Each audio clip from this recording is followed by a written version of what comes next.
Every day before climbing, ladders should be inspected.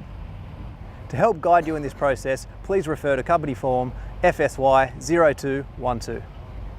To inspect our ladders correctly, the ladder must be taken off a vehicle, laid flatly on the ground and fully extended to allow for easy inspection. The first part of the inspection is to inspect the rungs. We're looking for the rungs that are not loose and that they're free of any damage.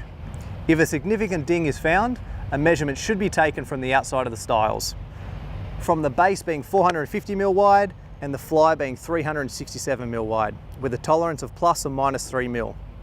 If it's found to be outside these tolerances, the ladder should be repaired. The stiles must be inspected for any cracks in the fiberglass. If a crack is found and the crack moves while pressing on the fiberglass, then the ladder must not be used.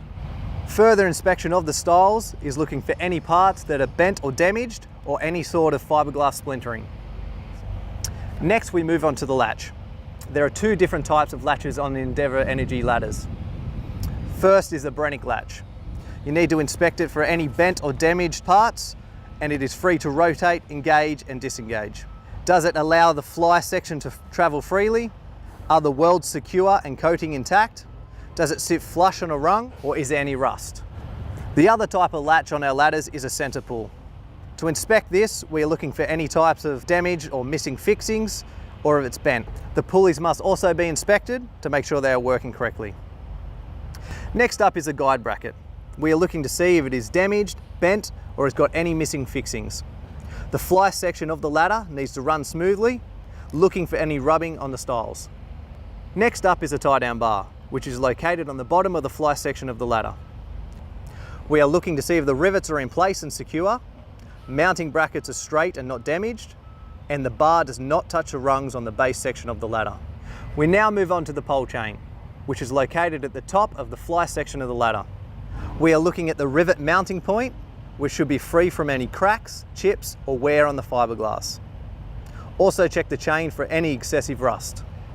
After that, we are looking at the rubber feet of the ladder. We are looking to see if the secure rubber base pads are intact, or if they are missing, worn, or have damaged rivets.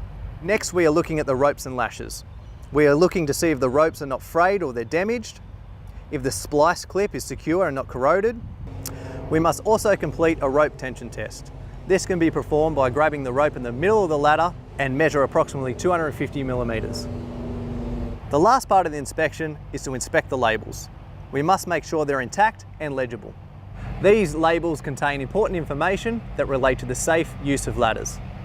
If a defect is found on the ladder, a warning tag must be applied, the ladder must be removed from service and your manager notified. For any more information, please refer to company procedure GSY1027.